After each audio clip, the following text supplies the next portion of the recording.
Journee Continues Podcast. Before we dive in, I want to share some exciting news. In addition to the Journee Continues work, I've launched a Journee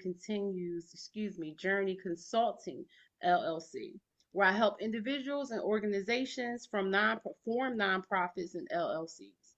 If you ever thought about starting your own business or applying for a 501c3 or forming an LLC, Journee Continue Consulting is here to guide you every step of the way. Now, without further ado, I'd like to introduce our guest today, Mr. Barnes Bey, who is the host of Chest Out, Heart Open.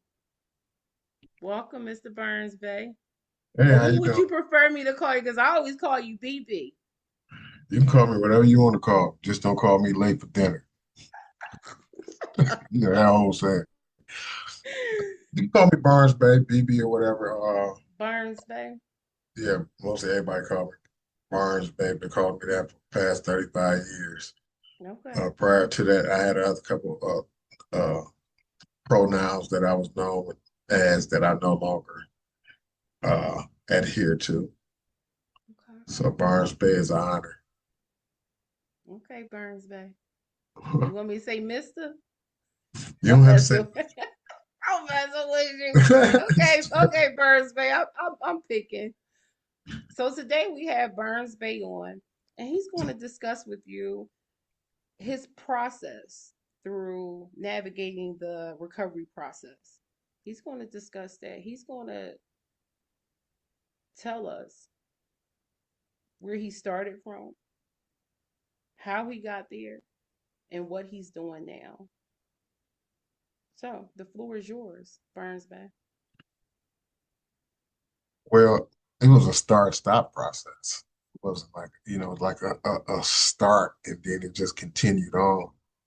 Uh, I mean, some people have a hard time focusing on recovery because they never was covered in the first place. I was one of those individuals, at least that's how I viewed it in my mind. I was born into a drug uh, ridden family, meaning that my uncles and on both sides of the family, mother and father side of the family, I was highly involved in drug abuse. My grandmother was a big drug dealer, married to a big drug.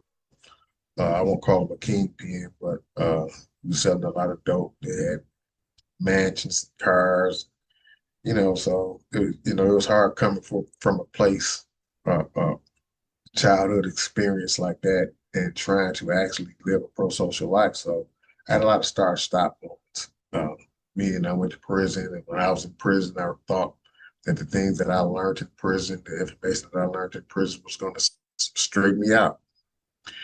That lasted, that didn't even last 24 hours after being discharged from prison. So I was right back to where I started from, and then I remember the first time I ever was introduced to actually the recovery community was as a young age. My mother was a 14-year-old a mother. By the time she was 18, she had me and my brother were twins. She had two additional children when she was four of us, and married to our father at 18. Separated a year and a half later. Uh, she drunk a whole lot profusely. So she was young, 19, 20 years old, called herself having fun, but she had these children with her. I remember at a very young age, I was talking to a group of students the other day at a school, and I was telling them this, and they were just so outraged.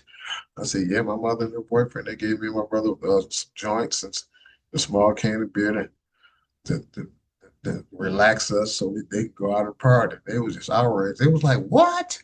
Your mother gave you?" I was like, "Yeah." I was like, "How old are y'all?" They was like 14. I was like, "She was about a couple years older than y'all were at that time." They was just like, "Wow." And I was like, "Yeah." And my mother's alcoholism led her in and out of the hospital, drug treatment facilities, and we started off. Me and my brothers and them started off young in Al-Anon, going to counseling sessions with her. So I was very familiar with the recovery community, at least AA, and having counselors, therapists, And then along with that, alcohol abuse came along, other stuff. Her and her boyfriend fought all the time. They constantly fought. I was a nervous wreck growing up. I had a social worker myself in fourth grade, which was about maybe the fifth or sixth elementary school we went to. So I was always learning. I was always trying to, we was always trying to get ourselves together. I started drinking heavily and smoking weed heavily at around 12 years old. Mm. More so marijuana than alcohol. Because we try to buy ourselves that me and my friends and my brothers that we weren't going to be like our parents and our surrounding community. And all actually, out everything we did was leading right up to it. I started selling drugs and heroin when I was 12. My mother boyfriend gave us a bag of weed. I never forget, he gave us 100 joints to sell. At the age of 12, we thought that was the coolest thing in the world. I can't get in trouble. I'm getting it from home, you know. Mm-hmm. End up smoking all them joints. He didn't get a he didn't get a dime of that money. That was a sign of addictive stuff going on there. So Mm-hmm. yeah, but I never forget the first time that I ever was introduced to myself personally as a client in the recovery community. Uh, After I got out of prison, years and years of drinking and many bouts in the hospital, actually it was a result of my criminal conduct. I was also a criminal. Got about 11, 12 felonies right now. Uh, but the judge was getting ready to send me to, well, I thought she was getting ready, I had a fourth degree habitual, and I just thought I was cooked. And I went in front of the judge and I had some choice words that I was gonna say. And they asked me for my last words. It was gonna be my last words. I'm going out, but I don't know. It had to be my higher power. I stood in front of that judge, and that lady asked me, "Did I have anything to say?" I just told her. I said, "Yeah, my life been a roller coaster, up and down." And she was like, "What do you mean by that? What caused?" I told her, I said, "I drink a lot. I drink too much. I try to stop. I can't, And she was like, "I'm gonna put you in this program." I was like, "What?" She said, "I'm gonna put you in this program for a year. It's called the Target." And she broke it all the way down. And I look back at my family, and I was like, "Yeah." And what I learned, and what I learned in that program, the information that I received in that program, even though all the stuff I just studied Sanskrit, I just studied Egyptian philosophy, all type of there Erickson and all types of stuff, Skinner, learned about operant conditioning and all this type of stuff. When I learned that cognitive behavior therapy and I learned about a neurological disorder, all that sounded real technical. And I said, I knew it had to be some technical wrong because I couldn't figure it out. And I just thought I knew I had it made at that time. So that was a stop moment for me. But I realized it ain't had nothing to do with technical or intellectual or learning this or knowing that. And I started back doing what I was doing all over again. And I continued that cycle. Even though that lady gave me the opportunity, I continued that cycle. Multiple cases after that. After that, I just knew I had it made. I'm gonna play the drug thing. Send me the treatment. I'm gonna play the game like everybody else played. But one day I was uh, found myself because I always had faith. I had family member I stayed with. Thought I was a grown man, and I was out on the street hustling. I lived in somebody's basement, slept on somebody's couch. Until one day I ended up didn't have that basement or that couch to live in. I was sleeping in somebody's vacant house, and I didn't have no food to eat. I was just drinking. Every time I went towards I drinking. I had some. My family had fell out with them. My daughter, she was really disappointed too. But I think she was at last wit's end, so I went to treatment. I didn't go to treatment to stop getting high. I've been looking at people. They say I'm in treatment, everybody. I'm gonna stop. I didn't go to treatment to stop getting high. I can't. I went to treatment because I was tired of the condition that I had found myself in, and I wanted to stop drinking. I still was gonna smoke me some weed, pop me a pill every now and then. I still was gonna be a criminal. I was just gonna be a better criminal in my mind. But I took alcohol out the way, so I didn't go to treatment to actually try to get my life together. But I kept listening to one of the group facilitators. He kept saying, "Don't leave it till the miracle happens." And I kept saying to myself, "Yeah, right." And he just kept saying it over and over and over again. And he said, man, if you give yourself 1 year, my counselor said this. He said, man, he said, if you give yourself 1 year, your life don't change. He said, he said, I kiss your ass in the middle of the war. He said, I ain't kissed the ass yet. So that was kind of funny to me. But I challenged myself. I said, you know what? I'm gonna see what this year look like, and I'm gonna see what this miracle talking about. As soon as I let go and let God, I immediately start seeing the miracle unfold daily. With every step that I took, I started seeing things unfold without my permission. It had nothing to do with me. It was just happening. So I went on to, so I stuck and stayed. You know, some people got behind me. I had got. I'm just gonna be honest. I had got tired of the sponsorship game. I had a couple sponsors. I got tired of the sponsorship game because they got seemed like they was tired of me calling them, asking them questions. I figured I was bothering them. So I got tired of the sponsorship game. So what I decided to do, I was going to take on some mentors without their permission. I was just going to find some So people before you, Mm. I No, go didn't ahead. mean to interrupt you, but before you move forward, just in case if the audience does not know, what are you talking about? I know what you're talking about. When you say sponsors, what does that mean? Sponsors are people in the fellowship. When I say fellowship, I'm talking about AA, NA, different programs, anonymous programs. Sponsors are people who have a working knowledge of 12 steps uh, and the 12 traditions. They help guide you through your early stages of recovery, Mm-hmm. support you, fortify you. And I just happened to have picked some individuals that I thought that could fulfill that role because of their time. And that's what I tell a lot of people sometimes. Just because a person have time don't mean they in the program don't mean that they have time for you. Mm-hmm. And I found that out, and that was disappointing to me because I also came into the program with some other things that didn't have nothing to do with drugs and alcohol. I came in there with some esteem issues. You know, growing up, with an alcoholic mother, we moved a lot. I love my mother to death. Never looked down and put her up on a pedestal right now to this day. She was the smartest person I know. She was a childhood genius. Graduated high school at the age of 14, well, could have 14, right after she had me and my brother. She could have graduated at the age of 11. So she was extremely smart. She just dedicated her life to her children. But anyway, yes, sponsorship. But what I felt that I needed was more so of a mentor. What Mm-hmm. I needed a life mentor. I needed somebody that I could that had time for me, somebody that was willing to invest themselves into me. And I happened to be my outpatient uh, clinical therapist. It was a lady. She had more faith in me than I had in myself. I was having a conversation with some guys, and I was telling them how at the age of 47 that my life was over with. I'm stuck. I'm doomed to be in a general labor type mindset. She heard me. She was like, "Oh no!" She took me under her wing. She got it in my early stages of recovery.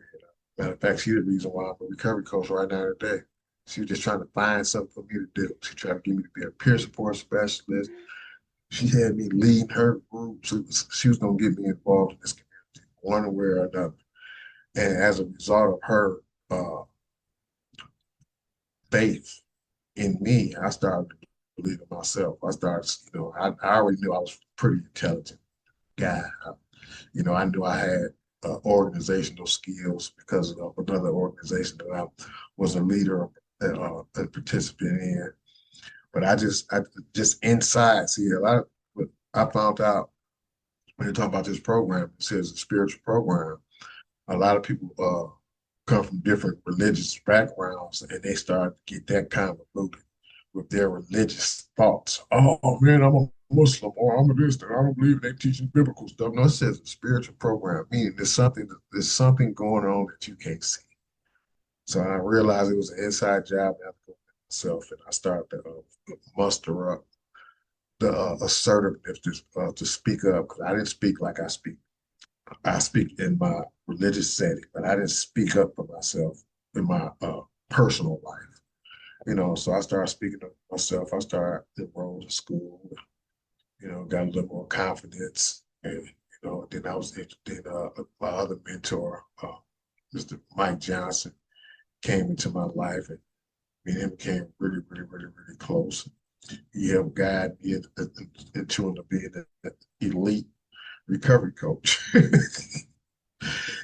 So that's about it. And all that took place about 9 years ago. 9 years ago. Yeah, Mm. and as sitting here talking about it, telling you about it, and speaking to your audience, it don't even seem like it's been that long, but it's been a lot of things that have taken place since then. My mentor, Miss Foster, she has passed, and me and Mike Johnson, we still working together. Uh, what I mean by working together, I'm talking about working on each other, building each other up, supporting one another. We got some things that we're working on that we give to the community. Actually, my podcast, Chest Out, Heart Open, was supposed to be our podcast, me and his podcast. But again, somebody didn't have time for me. I'm just playing Mike. I don't want you to feel bad. Yeah, he be like, man, he just busy. Some people just be busy. And that's something that you got to get with in this journey. You got to realize that other people got roles that they play in other people's lives and their lives too. They don't have nothing to do with you. You got to find your own way. So I figure I'm still working on finding my own way because of being a recovery coach, which led me being a recovery coach supervisor and all the wonderful things that we do in that world. I don't feel that that completes my journey. I feel that's a part of it, but that's not a completion of my journey. So, I had got with some people a couple of years ago. I think it was like after the pandemic or just before the pandemic, somewhere around there. I think it was after the pandemic. Well, after the pandemic started, like late 2020, 21. And I was just thinking, let's start a pod. No, a friend of mine called me, was like, let's start a podcast. I was like, cool. What we gonna name it? He was like, I don't know. He was like, who gonna be our host? I was like, well, be you, and we need a girl. So happened to get involved. Then I ain't gonna lie, being in this recovery world is lonely. I told my little brother he's just entered the recovery field, and he going to school and things of that nature. He got out of prison trying to change his life. I said, man, I just want to tell you, man, it ain't all them friends you had, you ain't gonna have no more. So it's kind of lonely. Uh, yeah. So I I I had joined this group about a lot of gym shoes. I had joined this group, so I had knew some people in there. So I said, let's bring this girl in. Make a long story short, we started a podcast. It was going pretty good. We had an engineer, we bought all the equipment, and we had this free space, nice space. And they ended up seeing what we was doing. It was getting momentum, so they want to charge us now. Things fell apart. They kept talking about let's get back together. And I was thinking about it. Some years went past, and again, I offered them to do another one, and they ain't reached out. So I just took all the equipment. I just started doing what I'm doing to Chest Out Heart Open. I got my merchandise, t-shirts, Unbroken Spirit, Detroit Unbroken Spirit logo. Uh, uh, Coming out with another one. Yep, I got the hoodies, recovery hoodies, the whole 9 yards. So that's where I'm at right now. And what I'm gonna do is I'm gonna put that information in the comment section. Chest out, heart open, the Yeah, podcast information. Also, I believe you have a link to where they can purchase yeah, these accessories, these items, right? yeah. It's chest out heart open dot myshopify.com. Yeah, I'll have you. We'll put it in the comment section. I I just think. want to ask you a couple of questions. Mhm. So 9 years ago to now, you have been sober, long-term recovery. That's what we call it, long-term recovery. Now, the things that you're doing, I want you to highlight some of the things, great things you're doing. I know what you're doing. I want you to highlight some of those things because some people, just like you said, don't think they can bounce back from thinking that, oh, I'm a nobody. I done messed up so much Tell me highlight some of the things, the accomplishments, because you have quite a few accomplishments that I want you to share with the audience. Well, the first thing that I accomplished that made me feel extremely grateful about this recovery journey is when I enrolled at Wayne County Community College. I hadn't been in school since, I'm talking about like, it had been a long time. And when I was going to school, I wasn't going in school. I was just going to school. So I'm in this college setting, and next thing I know, I, I was offered enrollment in the Honor Society. Honor Society, walk across the stage. My granddaughter was screaming, "That's my granddaddy!" I have a thing on. They gave me the yellow sash to wear. So when I do finally did graduate, I'll wear that as an honor student. And then when I graduated college, that was the highlight. All the other accomplishments after that did pale in comparison to that because the last thing I ever went to was a sock hop, eighth grade sock hop. I never been to a prom. I never graduated high school. I got my GED when I was in prison. Even though I was the valedictorian, they put my picture in the prison newspaper. That this was all of high school and everything balled up in one. I graduated from Wayne County Community College with Addiction Studies Certification Degree in 2018, and I walked across the stage at Ford Field. That was it. Uh, but since then, though, like I said, I became the recovery coach supervisor in 2019 after Mike Johnson had left sobriety house, and ever since then, things just in that realm, so like things just been escalating, just going up. We started working in the DMC hospital, and we put a team of people in one hospital, which led to them wanting services in another hospital, which led to wanting services in another hospital. As a result of all those services receiving and the outcomes of those services. Last year, I received, along with the rest of my team, received the highest award that DMC has to offer. It was a humanitarian award called the Dyer Award. It's a long Hindu name, but they call it the Dyer Award. I received that award for the past 3 years. The DMC Hospital also awards gives us an annual award for the outcomes that we have at the hospital. Uh, it's just been that's it. I don't really like to talk about those things like that because I'm just trying to be young. And a lot of those awards, I really don't think that I deserve. And the crazy part about the awards, I think I deserve, I don't get. I'd be disappointed about all the stuff that I do got. I was like, then when I don't get something, I was like, that product up. But yeah, we're doing a lot. I also spearhead a health home program at Sobriety House, meaning that individuals don't necessarily have to be in a residential treatment program or in the outpatient program. Once I enroll them in the health home, I can meet them wherever they're at, on the streets. Our job is to, my job is to help uh, reduce the recidivism rate in the emergency department by encouraging them and motivating them to get regular health checkups, colonoscopy checkups, diabetes checkups, blood work, uh, just maintaining healthy lifestyles. Also, other social determinants of health, as far as homelessness, unemployment, things of that nature. Last year, I want to say last year, I want to say 2 years ago, we started uh, uh, making backpacks. We make backpacks for the homeless that come into the emergency department that may not be ready to receive the services or the help that we are offering right then and there, get into a shelter or a residential treatment facility. We got male and female bags. They got all type of stuff. They got jogging suits. They got shower shoes, some gym shoes. They got uh, drug testing kits for fentanyl, Xylazine, STD testing kits. They got canned goods, tuna, got male and females. The female got feminine products in there, tampons, all different type of stuff, to keep people sheltered in the storm until they're ready to come in. So I'm extremely proud of that.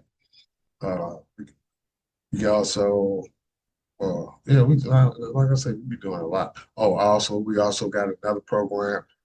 Uh, at that part of that health home program, those individuals who make those appointments, doctor's appointments, we get them a financial award. We get them up to $100 reward for making various appointments. If they get blood work, they get a monetary. They do a mental health assessment. They get, just to keep them motivated. And we also have another program that I spearhead. It's another contingency management uh, award offered through the state, where participants get up to $600 for participating in a 24-week program where they come in and just drop, and they get the incentive, whether they're negative or positive. They just get a little more for being negative, just to keep them motivated. And they come in there all excited and want to prove to me that so it's a lot. I got to help people get jobs. I just recently got, what, three guys, they need jobs bad. Jobs in Goodwill Industry. I got a relationship with Goodwill Industry. Yeah, so I'll be doing a whole lot of stuff. And then I come home. That's just from 9 to 5. And then you have a bunch of work you do when you get home. I Yeah, I get come it. home. Yeah, because Yeah. I'm the leader of my local religious organization. So I got to go home. And what is that? What was the explain to I'm in us? the Moorish Science Temple of America. Remember when I mentioned I went to prison? Mm-hmm. Uh, I was 19 in 89. I went to prison. I was in prison.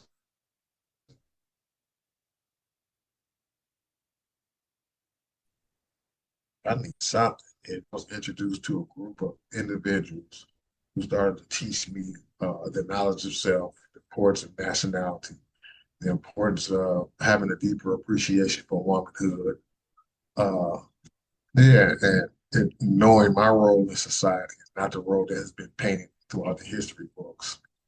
And that there's one God, and that God resides within each and every individual, no matter what shade they color their skin is, or it just instilled in me principles, and the principles are love, truth, peace, freedom, and justice. The highest known principles known to man. There's no principle higher than love, telling the truth, practicing peace, allowing people to be free, and justice is balancing yourself in life. So yeah, so I've been there for 36 years, and I've been what is called the Grand Chief of my local temple for the past 8 years. Okay. Ooh, and that's a job within itself. And because our program's purpose is to uplift fallen humanity, and it mirrors what we do in the recovery community. Because I find a lot of people that was once a part of my organization, they disappear. I find them in the recovery world, trying to get back stabilized, trying to get back on their feet. So what I do in the recovery world kind of mirrors what I do in my personal life. Now, I So have a question. Can we post that information in the comment section just in case yeah, someone wants to just check it out? yeah, Okay, yeah. sounds good. It I sounds need the like, information. yeah, it sounds like just from you talking, um, you are dealing with the individual holistically. You're meeting them Yeah, right where they're at. And maybe a couple of years ago, we couldn't see this in our future. It was a lot of stigmatizing. Um, it was a lot of stigmatization around yeah, recovery, even when it came to harm reduction. It looks as though people are embracing the recovery community, and from my understanding, um, individuals were scared to say that they was in recovery just from the backlash. Oh, in recovery from what? So now right. that these services are prevalent and people are acknowledging that the recovery community is here and is here to stay. Like it's not going nowhere. You can't say, "Oh no, this not happening in my city." I'm buddy, it's happening. So I just thank God we have a lane today, um, where it's not just shunned upon. Like, I don't want to talk about recovery. That's not even in my vocabulary. So with that being said, is there anything else you would like to share with us? No, before I don't want to say that. I would like to ask you another question and then you can share whatever you like to share. As a man, what would you say to men who are struggling and who just can't find their way? One of the things I noticed about men are always trying to act like they're strong and don't want to show their weaknesses. I had an individual friend of mine, very close friend of mine, who actually played a significant role in me thinking of the decision that I made to get my self together. Even though we drunk together, he didn't. It was, he played a role in me getting myself together, and we were sitting there talking maybe couple months ago, and he said to myself, he said he just I don't know what made him say this. I don't know if he was trying to be funny. He said, he said treatment is for weak people. Oh wow. And when he said it, he was pissy drunk. And I said, I'm glad I was a work. I'm glad I identified that I was one of those weak people. I said, because I sure would hate to be as strong as you is right now. And that's one thing about men. Men always try to appear stronger than what they really are. Men don't like to acknowledge their vulnerabilities. You know what I mean? And a lot of times that keeps us in a bind. That keeps us in negative situations. The only, and I teach this in my groups and individually, the only anger that most men readily identify with is anger. When some girl, the first thing they do, how you feel? I'm mad. They don't want to say. They feel embarrassed. You embarrassed me. They don't want to say, that you made me feel less than, because that to them, that to us, that's like showing weakness. And a lot of times that's what keep us in a sick position, because we don't want to admit when we're weak, and we don't want to ask for the help that we need to ask for. So men, if you want to be a stand-up guy for you and your family, sometimes you got to admit that weakness. You got to admit that you need help. I had a female to tell me earlier in my recovery. When you start to try to start getting yourself together, you start to look a little better, feel a little better. You want some companionship. And I had met this young lady just briefly. It didn't go nowhere, but I met her, and I felt like what you were just saying a few minutes ago. I didn't want to mention that I was in recovery because of the stigma that came along with it. But I'm like, hey, it is what it is. So when I mentioned that I was actually still living in a residential treatment facility because I was trying to get my life together from alcoholism, she applauded me. She was like, more men need to do this and blah, blah, blah. So ever since then, I just been a stickler on, trying to hammer that in. So that's what I would tell guys. But you embarrass yourself more by continuing doing what you're doing than you do by going to get yourself some help. So men, stand up, let's take your place in the affairs of men. Bam. How about that? Is there anything else you would like to say that I did not touch on before we end?